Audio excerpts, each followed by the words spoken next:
Hi hello welcome to Suman TV. నేను మీ Roshan and welcome to my show Nannaku Prematho. This show sponsored by my doctor pain relief products. నిజంగా నాన్నకు ప్రేమతో show start చేసినప్పుడు చాలామంది ఇన్స్పిరేషన్గా నిలిచారు నాకు కూడా. అండ్ నాకు ఇన్స్పిరేషన్గా నిలిచిన వాళ్ళల్లో ఒక నాన్న ఇప్పుడు నాతో పాటు ఈ షోలో పార్టిసిపేట్ చేయడానికి రెడీగా ఉన్నారు. Is none other than great actor, great writer, great director, great human being, Tanikala Badni garu with me an exclusive interview with Suman TV.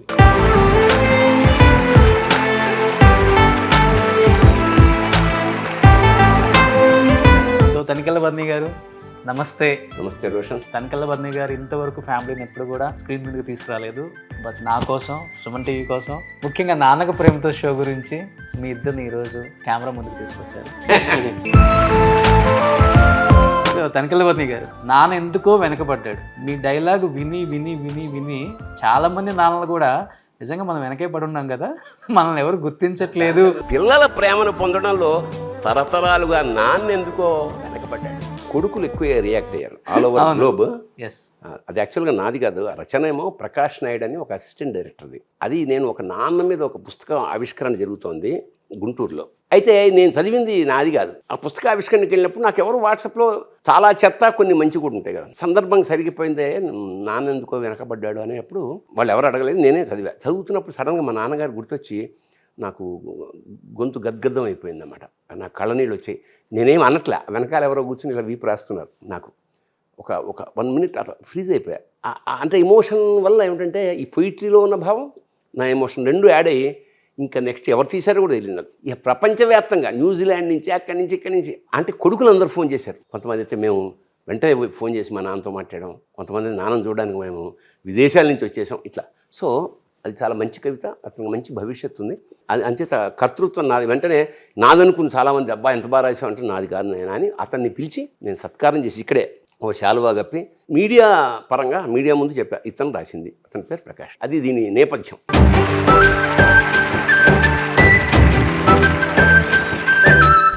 Super madam. మీ నేమ్ ఏంటి మేడం? సౌందర్య లహరి. ఓ, బయట ఇంటి పేరు సౌందర్య లహరి. అది రాఘవేంద్ర గారి సినిమాలు ఎక్కువ చేశారు కదా? లేదు లేదు లేదు, యాక్చువల్గా ఆదిశంకరాచార్య వారు సౌందర్య లహరి అని ఒక ఇది ఉందన్నమాట, కావ్య మంత్రశాస్త్రం మీద.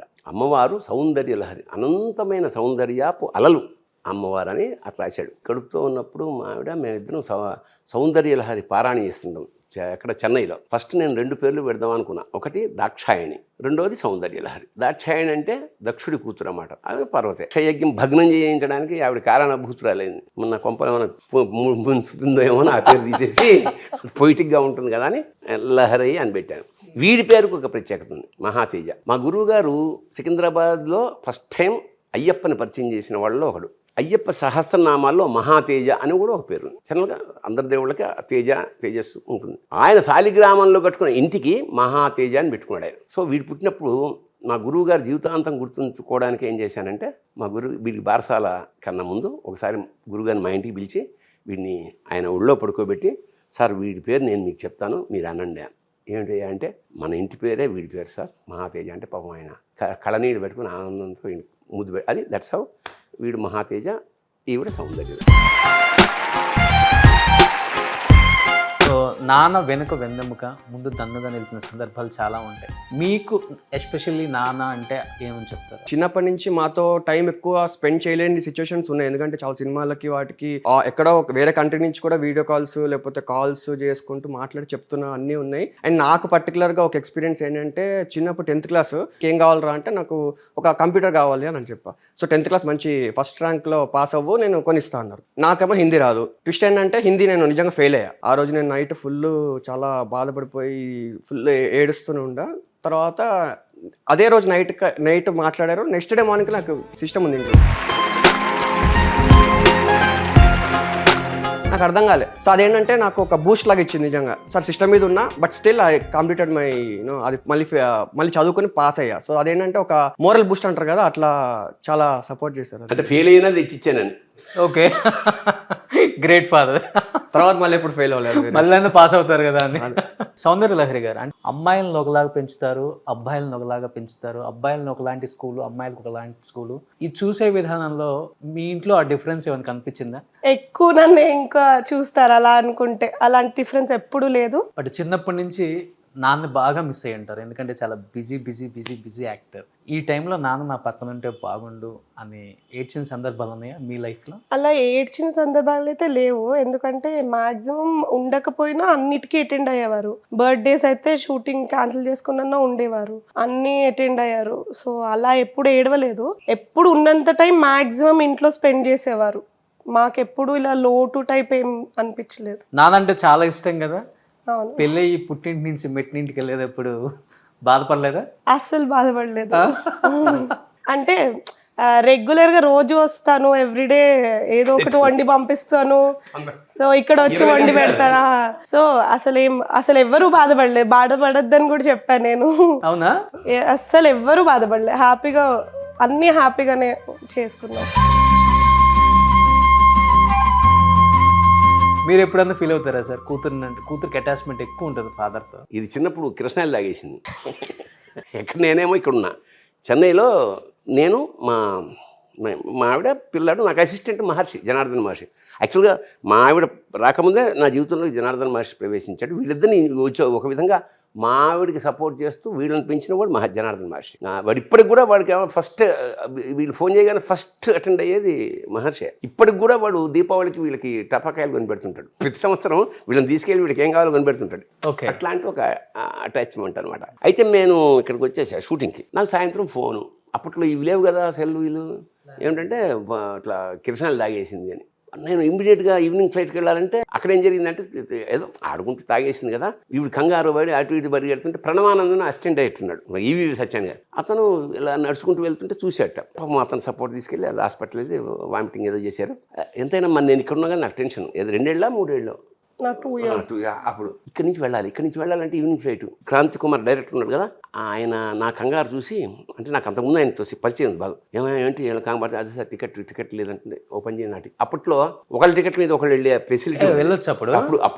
ఇప్పుడు లేదు. అప్పుడు అంటే పెద్ద పేరున్నా పెద్ద పట్టించుకునేవాడు కాదు. క్రాంతి కుమార్ గారు నాకు టికెట్ ఇచ్చేస్తే వెళ్ళి అప్పటికి వచ్చే, అంటే start very serious thing. But మనకు తెలియదు కదా కృష్ణాలు తాగితే ఏమవుతుంది, చిన్నపిల్ల 2 ఏళ్ల పిల్ల కదా, టెన్షన్ పడి ఆ వార్త అందినప్పటి నుంచి చూసే వరకు టెన్షన్ కదా.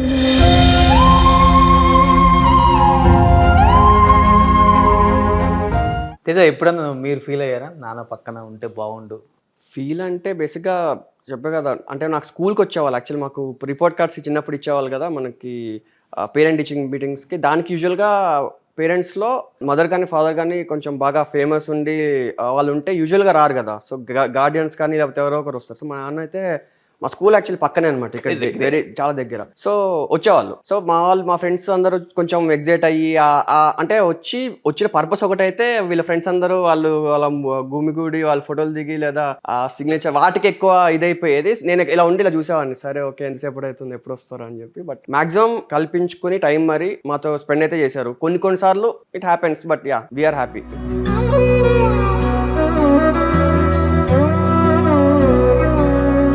తేజ అండ్ సౌందర్య లహరి, నాన్న మీకోసం ఊహ తెలియనప్పటి నుంచి ఇప్పుడు వరకు చాలా సాక్రిఫైస్లు చేశారు. 2 స్టోరీలు వింటేనే నాకు అర్థమైపోయింది నాన్న మిమ్మల్ని ఎక్కడ పెట్టుకున్నారో ఇప్పటికి కూడా.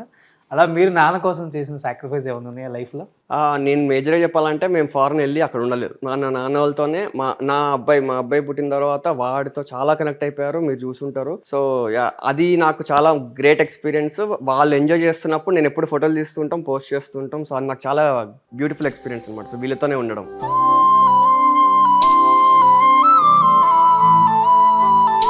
ఒక ఫాదర్ అయిన తర్వాత ఒక ఫాదర్ విలువ మీకు తెలిసి ఉంటుంది. ఆబ్వియస్లీ. ఏం అర్థం చేసుకున్నారు నాన్న గురించి ఎగ్జాక్ట్గా చెప్పండి. సాక్రిఫైస్ చేసే, అంటే ఇక స్టెప్ వేసాను, ఇంక చాలా సాక్రిఫైస్ చేయాలని అర్థమైంది. హోప్ఫుల్లీ చేస్తాను అనుకుంటున్నాను. సూపర్. మీరు? ఇన్ఫాక్ట్ వాళ్ళు చేయనివ్వరు కూడా. ఏమైనా చేయాలనుకున్నా వాళ్ళు చేయనివ్వరు సాక్రిఫైస్. అదే నాకు అర్థమైంది. అయితే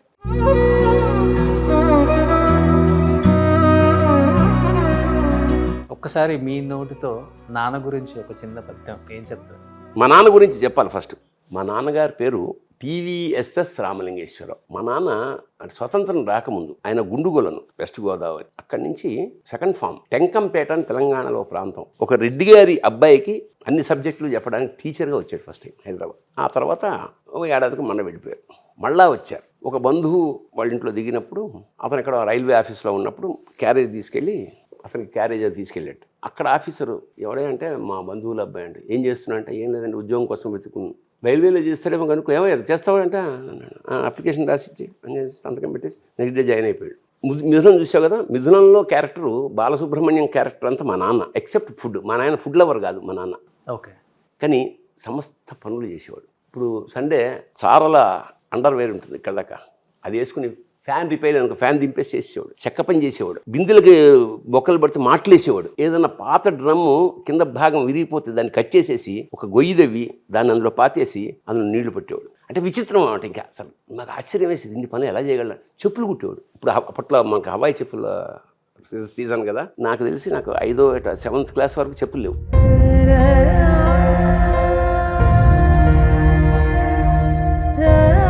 ఇట్లాగా ఇంత చెప్పులు కొనిపించాలి. బడ్జెట్ అయింది 750 రూపాయలు శాలరీ. మేము 7 అన్నాము. రోజు కూరలకు మాత్రం నన్ను తీసుకెళ్తుండేవాడు. మేము 2 రోజులకు ఒకసారి కూరలు బోండా మార్కెట్కి మొయ్యడానికి ఆ బండ పనులన్నీ నాతో చేయించేవాడు మా నాన్న. నేను ప్లాన్ వేసి అక్కడ Bata shoe company Bata shop ఉందన్నమాట బోండా మార్కెట్ సికింద్రాబాద్లో. మర్నాడు కూరలు కొనుక్కుని 2 సీలు మోసుకొస్తూ చూశాను. ఆల్మోస్ట్ ఇంక దగ్గరకు వస్తుండగా ఒక కాలిన సిగరెట్ ఉంది అక్కడ దాన్ని కావాలని కాలేసి అమ్మా అంటే నా స్కిన్ పే ఏమిటంటే ఆ సిగరెట్ కాలగానే మా నాన్న అయ్యో కాలిపోతుందా అంటే వీడికి చెప్పులు అనమాట అక్కడ ఇక్కడ చూసేసి అరే బాటా ఇక్కడే ఉందే దా అని ఏం కావాలో కొనుక్కోరా అంటాడని నా script.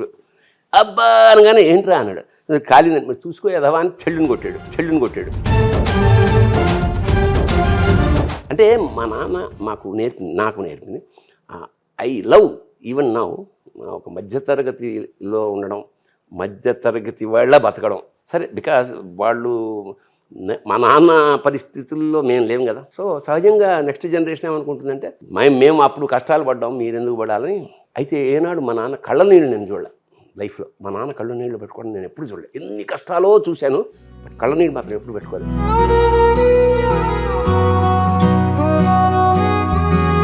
I'm not a good student. మా అన్నదమ్ములందరూ గోల్డ్ మెడలిస్టులు వాళ్ళు, మా తమ్ముళ్ళు కూడా. బట్ నాకెందుకు చదువు అవ్వాలి. మా పక్కన అమాల్ బస్తీ అని ఉండేది. అమాలీలు అంటే కూలీలు వాళ్ళు, వాళ్ళ పిల్లలు, వాళ్ళతో నా స్నేహం. సిగరెట్ తాగడం, గంజాయి తాగడం, ఇట్లా చాలా అసలు ఇప్పటికే కరెక్ట్ కాంట్రాస్ట్. రోడ్ల మీద తిరగడం, ఇళ్ళలోంచి పేపర్లు ఎదిగిపోయి అమ్మేయడం, ఊహించనంత బ్యాడ్ క్వాలిటీస్. మా నాన్న నన్ను ఎక్కువ కొడుతుండేవాడు. అంటే ఊహించారు. సినిమాల్లో నవల్లో చదివేది. ఒకసారి ఏమైందంటే అప్పుడు రైల్వే ఇలా ఉంటాయి కదా, గడియలు ఉండేవి, ఇలా చెక్క గడియలకు ఒక స్క్రూ ఉంటుంది. మేము సినిమాకి వెళ్ళి సెకండ్ షో వచ్చినప్పుడు ఆ మెల్లిగా స్క్రూ ఇలా తిప్పితే ఆ గడియ కింద పడుతుంది. కింద పడినప్పుడు కింద ఫుట్ మ్యాట్ ఉంటుంది కదా, అప్పుడు గోని తట్టు పెట్టేవాడు కింద. దాన్ని ఇలా పెట్టేసి మేము వెళ్ళిపోయాడు. సినిమా చూసి వచ్చి ఇలా మా నాన్న ఫస్ట్ రూమ్లోనే పడుకునేవాడు. 3 రూమ్ బెడ్రూమే కాదు, రైల్వే క్వార్టర్స్ అవి. ఇలా తీస్తున్నా మెల్లిగా ఫట్ మంత్స్ అప్పుడు వచ్చింది. ఎందుకంటే కింద ఎవరో లాగేశారు, ఏదో పని నీళ్లు పడితే చూడడానికి తీసేశారు. ఈ సౌండ్ అయింది. మా చచ్చాను దానికి తలుపులు ఓపెన్ చేస్తే మా నాన్న ఊరికే అలా రిజిస్టర్ చేసుకుని పడుకున్నాడు. నెక్స్ట్ డే చెట్టు కట్టేసి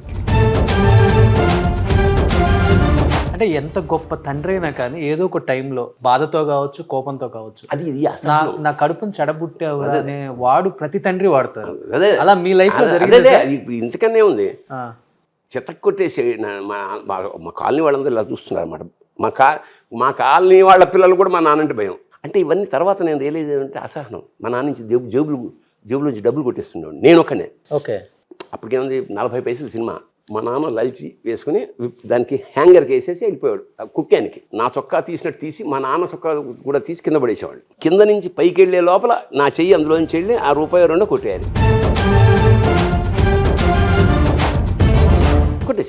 కొట్టేసి జేబులో పెట్టేసాం, మామూలుగా వేసి వెళ్ళిపోయాం.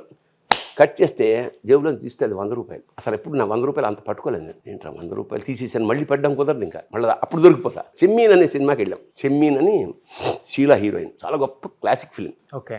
ఏదో ఏముందో అప్పుడు ఏం చేస్తాం, మన సమోసాలు ఏవో తిన్నాం. ఇంకో సినిమాకి వెళ్ళాం, 10 లాఖ్ సినిమా పేరు. నేను మా ఫ్రెండ్. ఈ ఫ్రెండ్స్లో ఏమిటంటే 2 వెళ్ళారనుకో, ఇంకో 2 వదిలేసినందుకు వాళ్ళు కక్ష పెట్టుకుంటారు, నన్ను తీసుకెళ్ళడా వీడిని. సరిగ్గా ఇంటర్వెల్ టైం కాడు వచ్చి అంటాడు, మీ నాన్న వెయిట్ చేస్తున్నాడు. నా గుండెలో రాయపడిపోయింది తెలిసిపోయింది ఇంట్లో అని. భయంగా అయ్యి మధ్యాహ్నం వచ్చి ఈ ఇంటర్వెల్ నుంచి వచ్చేసి ఆ టికెట్లు అవతల పడేసి ఇంటికి వచ్చి సాయంత్రం 7:30 8 అవుతుంది. మా నాన్న ఉన్నాడు, ఏం మాట్లాడలేదు మా నాన్న. వెళ్ళాను, అమ్మ అన్నం పెట్టమన్నా, ఏదో సంథింగ్ ఏదో జరుగుతోంది సైలెన్స్గా. అన్నం పెడితే వచ్చాడు మా నాన్న. వాడికి కాస్త నెయ్యి కొంచెం పప్పు ఎక్కువ వేయాను. నేను అర్థం కాలేదు, ఏమిటి ఇంత ప్రేమ ఉన్నట్టు నాన్నకు ప్రేమతో నాన్న ప్రేమ ప్రవహిస్తోంది. ఇదే లాస్ట్ డే కదా వాడు అన్నం తిన్నాం ఇక్కడ మన ఇంట్లో, రేపటి నుంచి జైలే కదా అన్నాడు. జైలు దేనికి నాకు అర్థం కాలే. అప్పుడు చెప్పాడు మా నాన్న, 100 రూపాయలు కొట్టేస్తా చెత్తలా. అది బూతులు. అప్పుడు నేను ఒక వాక్యం చదివా, ఎవరైతే తెల్లారగట్టలు ఎవరో వాడి జీవితంలో గొప్పవాడు కాడు. అది ఎందుకో నాకు చాలా సభల్లో, చాలా మోటివేషన్ క్లాసెస్లో అది నేను అప్లై చేసుకునేది. ఇవాళకి వరకు మళ్ళీ ఎప్పుడు సూర్యోదయం కన్నా ముందే లేస్తాను. ఎన్ని గంటలకు లేస్తారు మీరు మార్నింగ్? నేను ఇప్పుడైతే మరీ 4:35కే లేచేస్తాను. బ్రాహ్మీ ముహూర్తంలో లేచేస్తాను ఈ మధ్య. అంతకుముందు జనరల్గా 5:30 కన్నా. ఒకవేళ ఏ కారణం చేత నైట్ షూటింగ్ 2ంటికి వచ్చినా లేచి కాఫీ తాగి టిఫిన్ చేసి మళ్ళీ పడుకుంటాను తప్ప లేవాలి అంతే. This is my standard message for the next generation. ఎప్పుడైనా సరే పొద్దున్న కనుక లేస్తే నీకు బోల్డ్ టైం మిగిలిపోతుంది. మన వాళ్ళు చూసారు 9:30 లేచి అప్పుడు గబగబ అన్ని గబగబా చేస్తారు. Nothing is plan. So that is అది ఒక వేదమంత్రం లాంటి పాయింట్. ఏమిటంటే బిఫోర్ సన్ రైజ్ నువ్వు లేస్తే you will shine like sun. Super. అలాంటి ఒక మధ్యతరగతి కుటుంబంలోంచి ఇంతమందిని ఎదుగుంటూ వచ్చి మా నాన్న నేను నాటకాల్లో ఏమైంది, ఈ తండ్రికి ఇష్టం ఉండదు కదా. నైట్ ఇలా వచ్చిన తర్వాత రెండోసారి ఇట్లా కాదని వెనక నుంచి ఒక బాత్రూమ్ నుంచి ఎక్కే ఉండే, రైల్వే సిమెంట్ బాత్రూమ్లో ఉండేవన్నమాట. ఎక్కుతున్నప్పుడు ఒకసారి జారిపోయి ఇదంతా గీసుకుపోయింది ఇక్కడ దాకా, బ్లడ్. అయినా సరే బయటకు వచ్చేసాను. ఇక్కడ తలుపు ఉంది, అక్కడ తలుపు వేసింది.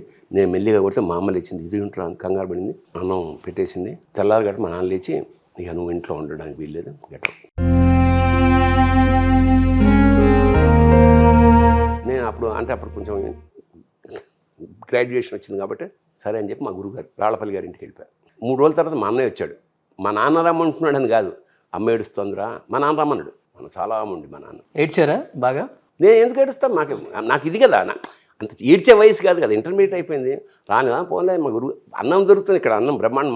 మా గురువుగా నన్ను ఎత్తిన పెట్టి చూస్తాడు. నా నాన్నగా మా రాళ్ళపల్లి గారింటో నేనే కొడుకుని, అంత గౌరవంగా, అంత ఇష్టంగా, అంత ప్రేమగా చూస్తాడు అనమాట. ఏం కావాలంటే అదే. ఈ సుఖంగా ఉంది కదా, అక్కడి నుంచి ఇక్కడ బెటర్గా వచ్చా. మా అమ్మ ఏడుస్తుందని చెప్పి అంటే అప్పుడు నన్ను. సో ఆ తర్వాత నేను నాటకాలు రాయడం, షీల్డ్ రావడం అవన్నీ చూస్తే అది ఇంట్లో ఉండేవాళ్ళం. నేను చెన్నై వెళ్ళిపోయాను. చెన్నై వెళ్ళిపోయిన తర్వాత మా నాన్న రియలైజ్ అయ్యాడు, ఏమిటంటే వీడు చాలా కీర్తి ప్రతిష్టలు సంపాదించాడు. చేతిలో భరణి గారు అబ్బాయి మీరు, మన భరణి గారు తండ్రా మీరు అనేటప్పటికి ఓహో వీడికి ఇంత ప్రతిష్ట వచ్చిందనమాట అని. నేను ఒకసారి చెన్నై నుంచి వచ్చేటప్పుడు ఏం చేస్తున్నా అంటే ఒక బల్ల కట్టేసి ఇలా కొన్ని చెప్పగా అన్నీ ఒక చేసేది, దాని మీద నా షీడ్లు అన్నీ పెట్టి తుడుస్తున్నాడు చక్కగా. మా నాన్న చాలా చాలా జోవియల్ మనిషి, అంటే జోకేస్తే అసలు గుచ్చేసుకుంటుంది. సిగరెట్ కలిసేవాడిని అప్పట్లో. నేను ఇంట్లో మా నాన్న తెలుస్తుందంటే ఓ రోజు జేబులో సిగరెట్ ఉంది, అలా తగిలించేసా నా చొక్కా. పొద్దున్న లేచేటప్పటికి మా నాన్న సిగరెట్ కాలుస్తాడు. మా నాన్న ఎప్పుడో మానేసాడు సిగరెట్. చూట ఇదేంటి ఏం కాలుస్తాడు, సిగరెట్ ఎలా కాలుస్తాడు, దమ్ముడి కొడుకు costly సిగరెట్లే కాలుస్తాడే.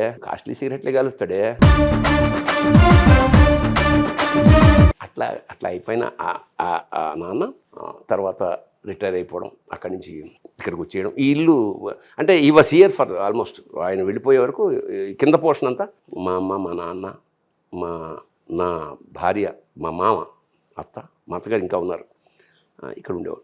So he enjoyed my glory.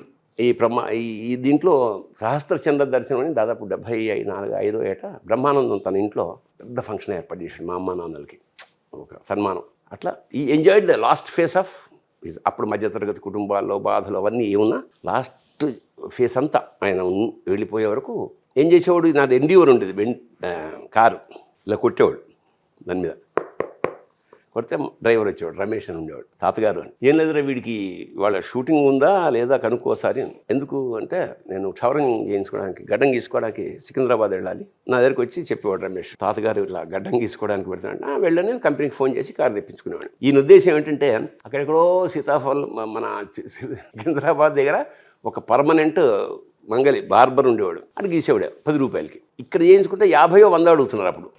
అందుకని అంత దూరం. ఆయన ఉద్దేశం ఇది మన బండి కదా ఫ్రీ అని, ఇలా పెట్రోల్ పోయాలన్న స్పృహ ఆయనకు లేదు.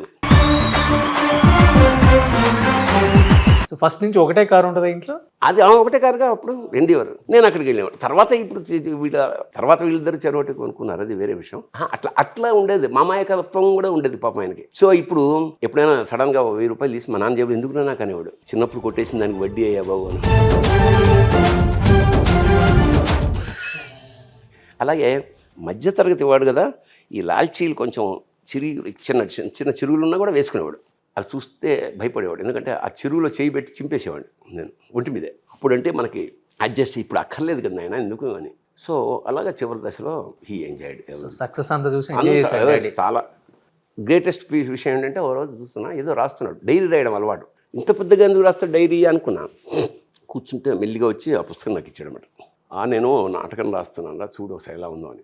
ఏ నాటకం రాసినందుకు నన్ను ఇంట్లోంచి వెళ్ళగొట్టాడో, నాటకం రాసి ఎలా ఉందో చూడన్న, చండాలంగా ఉంది, ఆ విషయం చెప్పకుండా చూస్తానులే అని దాచేసాను. తేజ నీకేమైనా వచ్చాయి నాన్న క్వాలిటీస్? బ్లడ్ కదా సేమ్, జబ్బులు కొట్టేయటం నాన్నవి. అవి చిన్న ఉంటాయి కానీ అవి ఎట్లా చెప్తాం అని చెప్పలేము కానీ. ఓకే.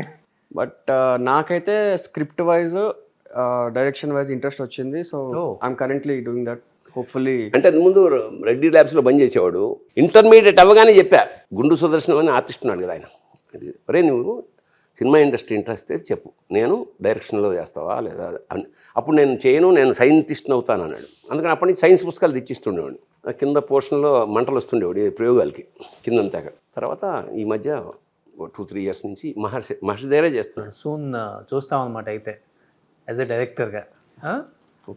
గ్రేట్. సౌందర్యలహరి గారు, మీరు ఎలా అంటే చిన్నప్పటి నుంచి చదువులో కానీ లేకపోతే కాలేజీకి వెళ్ళినప్పుడు పెళ్లి విషయంలో కానీ అంటే మీ చాయిస్ ఎక్కువ ఉంటుందా, లేకపోతే నాన్న వృద్ధి కాదు ఇదే చదవాలి ఇదే ఇక్కడనే పెళ్లి చేసుకోవాలి అలా ఏమైనా ఉంటుందా? మీరు చెప్పండి. అసలు లేదు, చిన్నప్పటి నుంచి నేను ఈ కాలేజ్లో జాయిన్ అవుతున్నా అంటే జస్ట్ వచ్చి ఫీజు కట్టేవారు అంతే. దానికన్నా ఇది చెయ్యొద్దు అని ఎప్పుడు చెప్పలేదు. ఏదైనా నా చాయిసే. మాక్సిమం నేను అన్ని నచ్చినట్టే ఇప్పటికీ అంతే.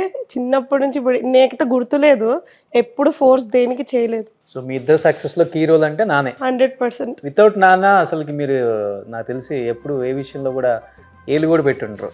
లేదు. ఇప్పుడు పిల్లల చాయిస్లు ఎక్కువ ఉన్నాయి కదా సార్. నెక్స్ట్ జనరేషన్ అంతే కదా. అందుకనే నేను ఒక కొటేషన్ అది ఒకటి ఉంది, మా జనరేషన్ మేము తల్లిదండ్రులకు భయపడ్డాం, పిల్లలు కూడా భయపడుతున్నాం. ఓకే. ఎందుకంటే వీడికి ఒక బండి కొన్నా, వీడి బర్త్డే నాకు అది ఏంట్రా అది బండి పల్సర్లో హయ్యెస్ట్ కావాలంటే 190 ఎంత 220 ఏదో కావాలన్నాడు. మా ఆవిడ కంగారు పడిపోతుంది, వాడు అంతంత చూస్తున్నాం కదండి పిల్లలు యాక్సిడెంట్ అవుతుంది అందుకని కొనొద్దంటే వాడి దగ్గర 120 ఎంత ఉందనుకుంటా, 150 వాడికి ఫోన్ చేసి బర్త్డే ఎల్లుండి వీడికి కావాలంటున్నాడు, డబ్బులు కట్టేసాం, 220 ఎంత అంటున్నాడు, అవి రాలేదని చెప్పు, 150 వచ్చింది, ఇష్టం ఉంటే తీసుకో. బర్త్డే కదా వీడి అన్న ఫ్రెండ్స్కి చూపించుకోవాలి, ఇంకా మరో గచ్చంతం లేక 150 అక్కడ చెప్పేసి నేను చంపేస్తాను, నేను ఇవ్వను రూపాయి కూడా, 220 ఇస్తే. సో 150 ఏడుస్తూ వెళ్ళి తెచ్చుకుని ఒక 1 వీక్ 10 డేస్ కుంటుకుంటూ వచ్చి ఏమైందంటే ఎక్కడో పడ్డాడు. సరే చిన్న దెబ్బ. ఓ రోజు అక్కడ అది లీక్ అవుతుంది, ఆయిల్ ఏదో లీక్ అవుతుంది కదా, ఇదేంటి లీక్ అవుతుందని చచ్చేలా గట్టిగా తిట్టే వెళ్ళిపోయాడు. రావట్లేదు. సాయంత్రం అయింది, 7 అయింది, 9. మా ఆవిడ నన్ను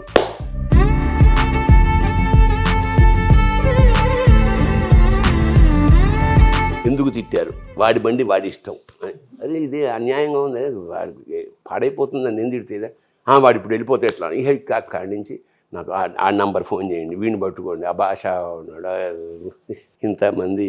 ఫైనల్గా వీడేమిటంటే ఇక మొత్తానికి 11 గంటలకి ఐమాక్స్ దగ్గర ఐస్ క్రీమ్ తింటున్నాడు. ఇక్కడ టెన్షన్ అంతా మాది. మీ చాలా వచ్చాయి బాబుకి. ఎప్పుడన్నా నాన్నకి చెప్పాలనిపించిందా, నాన్న నేను కూడా సపరేట్గా ఉంటాను, ఒక ఫ్లాట్ తీసుకొని? యాక్చువల్లీ ఉన్నాం నేను చాలా స్ట్రిక్ట్గా పెళ్ళి అయిన తర్వాత ఇంటికి రావద్దని చెప్పేసా. చిత్రపూర్లో ఇంట్లో ఇచ్చా, రావద్దన్నా. వాడు వాళ్ళందరూ ఫీల్ అయ్యాడు, అదేంటి వెళ్ళిపోమన్నాడు. లేదు ఇప్పుడు వెళ్ళిపోతేనే కరెక్ట్, తర్వాత పోయి ఆడ తర్వాత వాళ్ళు వచ్చేసారు ఉండలేక, ఉండలేక వచ్చేసారు. 1 year ఉన్నాం అంతే. ఇక పిల్లాడు గడుతున్నప్పుడు వచ్చేసింది మాకు వాళ్ళు ఇక్కడ, అది ఇచ్చేసి ఇప్పుడు they are with me only. So ఎప్పుడన్నా మీ వైఫ్ ఉన్నప్పుడు నాన్న మాటకి ఓకే చెప్తావా? ఆబ్వియస్లీ. అసలు తను కూడా చాలా మా ఇంట్లో కలిసిపోయింది, బాగా కలిసిపోయింది యాక్చువల్లీ. అల్లుడు ఎలా ఉంటారు?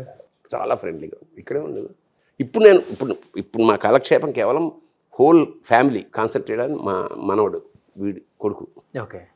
సర్వజ్ఞ వాడి మీద. నాకు అంతకుముందు నేను ఎక్కడన్నా ఖాళీ ఉంటే ఆఫీస్కి వెళ్ళడం, ఎక్కడికో వెళ్ళడం, ఏదో ఫ్రెండ్స్తో, అసలు టోటల్గా బంద్ వాడు పుట్టినప్పటి నుంచి. షూటింగ్ లేదంటే ఇక్కడ ఇంట్లోనే ఉంటా, వాడితోటే ఉంటా.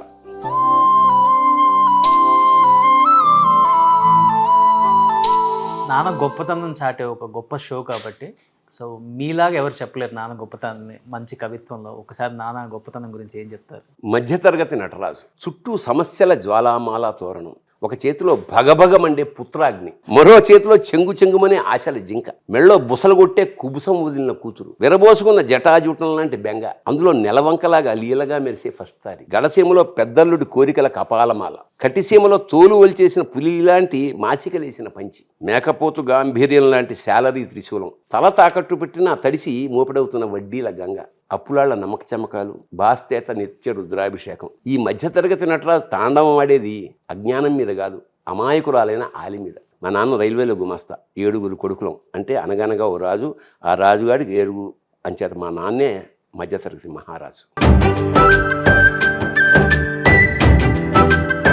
మీరు అన్నారు ఒక మాట దీంట్లో, మధ్యలో మనకెవరు ఇంకా ఆలి, ఏదున్నా కానీ కోపం ఆమె మీదే చూపిస్తాం, భార్య మీద, పిల్లల మీద ఉన్నా, ఎవరి మీద ఉన్నా, బయట వాళ్ళ మీద కూడా. అలా మీరు ఎప్పుడన్నా అనవసరంగా నోరు జారి అన్నా నేను ఆ భార్యని అని బాధపడిన సందర్భం ఉందా? చాలాసార్లు మా అన్నను ఏదో తెలియని మా నాన్న నేను ఒక కన్ఫెషన్ ఉంది మా నాన్న గుడి. అదే ఈ పావలార్ధారు కొట్టేయడం, సారీ, అంటే పాపం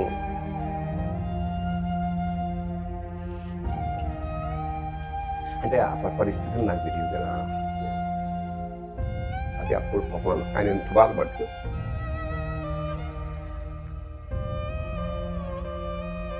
మీ గురించి నాన్న ఎప్పుడు ఏడవలేదు, నాన్న కళ్ళల్లో కన్నీళ్ళు చూడలేదు అన్నారు. బట్ నాన్న గురించి మీరు అర్థమవుతుంది.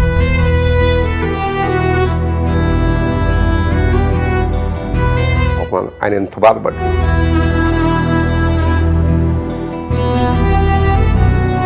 మీ లైఫ్లో మీకు ఇన్స్పిరేషన్ ఎవరు సార్? పుస్తకాలు, కవులు వాళ్ళే మా ఇన్స్పిరేషన్ అన్నిటికీ. నేను ప్రబంధ సాహిత్యాలు అన్నీ చదివేసాను, అన్ని కావ్యాలు, పంచకావ్యాలు చదివేసుకున్నాను. నేను అన్ని సంస్కృత కావ్యాలు చదివాను.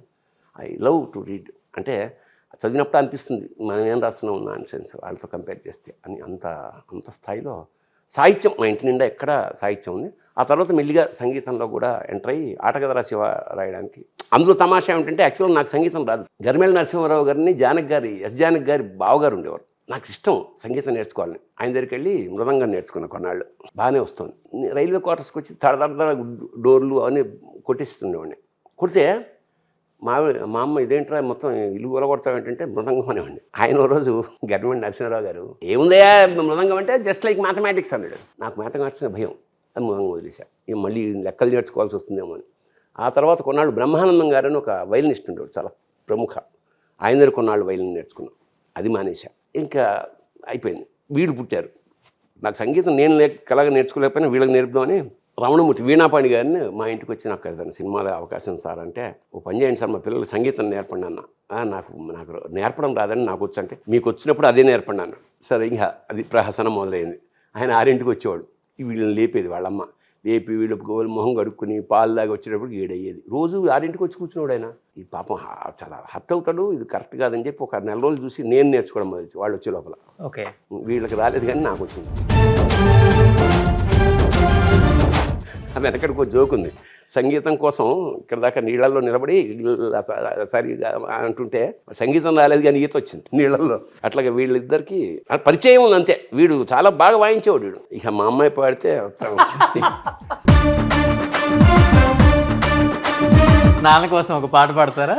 ఇది పాడితే వద్దులే అని ఆయన అన్నాడు. ఎడిటింగ్ లో తీసేస్తారు మీరే. ఏం తీసేమో ఆయనే అన్నాడు, ఎడిటింగ్ లో ఎందుకైనా మంచిది ఇంకా. ఎంత కష్టం వచ్చినా కానీ నా కడుపును పుట్టిన బిడ్డలు నా ఇష్టంగా ఎంత కష్టాన్నైనా భరించాలని వచ్చిన ప్రతి కష్టాన్ని కూడా మన కోసం చాలా సాక్రిఫైస్ చేసినప్పటికీ కొన్ని బయటికి కూడా చెప్పుకోలేడు నాన్న. అమ్మ చెప్పుకోగలదు తొందరగా బయటికి, అమ్మ ఏది ఉంచుకోదు లోపల, దాగదంటారు అమ్మకి. నాన్నకి అన్నీ దాగే ఉంటాయి. ఎందుకంటే వాళ్ళు నా ప్రపంచం, వాళ్ళని అలా చూడాలనుకుని ఎన్నో డ్రీమ్స్ ఉంటాయి కాబట్టి. అలాంటి నాన్న గురించి ఏం చెప్తారు లాస్ట్గా మీరు? మాకైతే నాన్న ది బెస్ట్. అమ్మ కూడా అలానే, ఇద్దరు ఈక్వల్గా. వాళ్ళు గొడవ పడ్డం ఇంతవరకు మేము ఎప్పుడు చూడలేదు మా లైఫ్లో. అంటే అంత బెస్ట్ వాళ్ళు. మాకెప్పుడు అలా కనిపించలేదు. వాళ్ళు నిజంగా ఏదైనా మాట్లాడుకున్న లోపల తప్ప లైఫ్లో ఎప్పుడు చూడలేదు.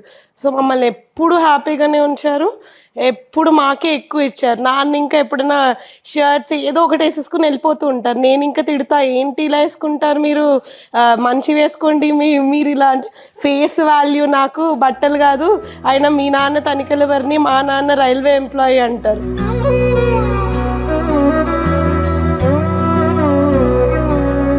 ఎప్పుడు సింపుల్ లైఫే వాళ్ళు బతికారు, మాకు అదే అలవాటు చేశారు. సో దానికి వీఆర్ వెరీ థ్యాంక్ఫుల్. ఎందుకంటే మేము ఆ సింపుల్ లైఫ్ అలవాటు అవ్వడం వల్ల మేము హ్యాపీగా ఉన్నాం. బికాజ్ మాకు ఆ లగ్జరీస్ అవి ఉన్నా కూడా వీ కెన్ ఎంజాయ్ దట్, మామూలుగా కూడా ఎంజాయ్ చేయగలుగుతాం. సో అది ది బెస్ట్. మేము అంటే we are very happy and very proud నాన్న మాకు దొరకడం. గ్రేట్. తేజ మీరు? అమ్మ నాన్నల దగ్గర నుంచి నేర్చుకోవాల్సిందంటే మేము ముఖ్యంగా ఒకళ్ళ గురించి ఒకళ్ళు తగ్గడం అనమాట. సో ఎందుకంటే ఆబ్వియస్లీ ఇద్దరికి డిఫరెన్సెస్ ఉంటాయి, చిన్న చిన్న ఇవి ఉంటాయి, అందరి లైఫ్లో ఉంటాయి. సో కాకపోతే ఆపోజిట్ వాళ్ళు అంటే బాధకు పడకుండా మనం దాన్ని మనకి నచ్చినట్టు ఎలా చేసుకోవాలనేది వీళ్ళని చూసి చాలా నేర్చుకోవచ్చు. మా అమ్మకి కొన్ని నచ్చవు, మా నాన్నకి కొన్ని నచ్చవు. సో కాకపోతే ఏంటంటే చేసినవి చేస్తారు, బట్ వాళ్ళకి ఇష్టంగా చేస్తారు. సో అది నాకు చాలా మంచి పాయింట్ అనిపిస్తుంది.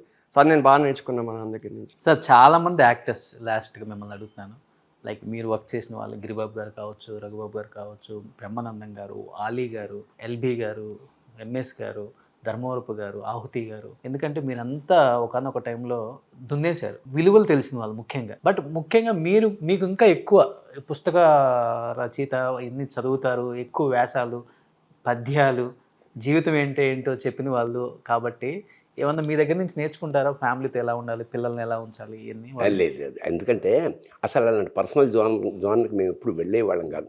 నేను ఒక్కసారి మాత్రం బ్రహ్మానందం కూడా బాగా కష్టాల నుంచి వచ్చినవాడు. బాగా కష్టాలంటే అసలు మాకన్నా లోయర్ మిడిల్ క్లాస్ పాపం.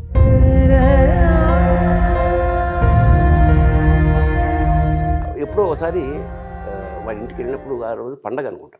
ఇప్పుడంటే పండగ చేసుకుంటాం కానీ అప్పుడు మన ఇంటికి పండగ ఎప్పుడు వచ్చిందిరా అనగానే వాడి పాపం కళ్ళనీరు పెట్టేసి బోర్ నేర్చాడు అంత స్థితిలో. సో అలా షేర్ చేసుకోవడం తప్ప చూసి నేర్చుకోవాల్సినంత. మన ప్రొఫెషనల్స్గా ఉన్నప్పుడు పర్సనల్ ఏరియాని అసలు ఎవరికి టచ్ చేయండి. ఎందుకంటే ఇంత చూశారు కాబట్టి వాట్ ఈజ్ లైఫ్ అంటే ఏమర్థమైంది మీకు? It's an opportunity. You can enjoy every moment of life. Great sir. And ఇప్పుడు చాలామంది ఓల్డ్ ఏజ్ హోమ్ బాగా ఎక్కువైపోయినాయి సార్. ఒక్కొక్క తల్లిదండ్రుల ఆవేదన వింటుంటే అసలు మనకు దగ్గర వాళ్ళ, మన చుట్టాల అన్నంత ఫీలింగ్ మాకే వచ్చేస్తుంది. ఓల్డ్ ఏజ్ హోమ్స్ మీద మీ ఒపీనియన్ అంటే ఏమని చెప్తారా? నేను చెప్తున్నా, ఇట్లా ఓల్డ్ ఏజ్ హోమ్లు నన్ను ఎవరో పిలిచారు దాన్ని ఓపెన్ చేయమని. నా దురదృష్టం కాకపోతే ఓల్డ్ ఏజ్ హోమ్ మనం ఓపెన్ చేయడం ఉండి కుక్కలు నక్కలు అవి వాళ్ళ పిల్లల్ని, వాళ్ళ తల్లుల్ని ఓల్డ్ ఏజ్ హోమ్లో పెట్టవు.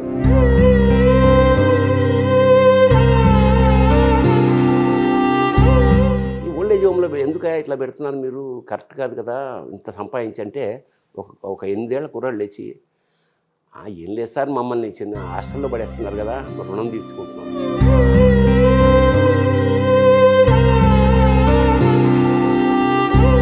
మాకు తినాలనిపిస్తుంది ఓ బజ్జీ, ఏదో పతంగ ఎగరాలనిపిస్తుంది, అది కుదరదు కదా సార్, హాస్టల్ కదా.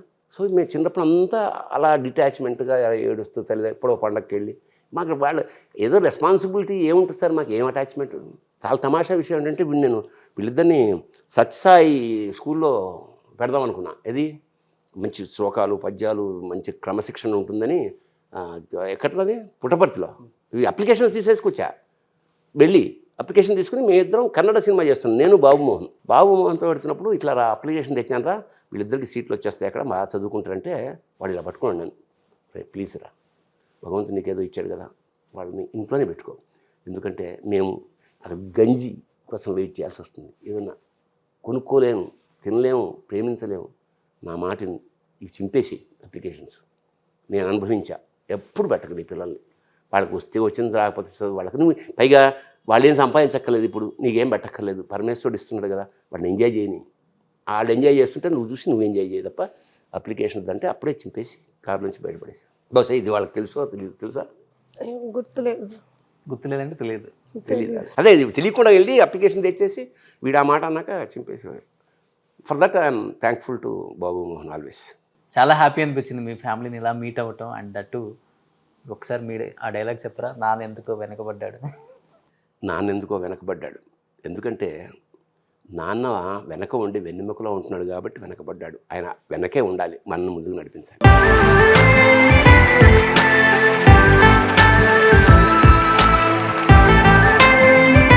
6 సంవత్సరాలు వచ్చే వరకు పిల్లలు అమ్మ నాన్నని చూడకుండా ఉండలేరు. 60 సంవత్సరాలు వచ్చిన తర్వాత తల్లిదండ్రులు పిల్లల్ని చూడకుండా ఉండలేరు. బట్ మీరు ఇప్పుడు హ్యాపీగా పిల్లలతో హ్యాపీగా ఉంటున్నారు. సో నాన్నకు ప్రేమతో.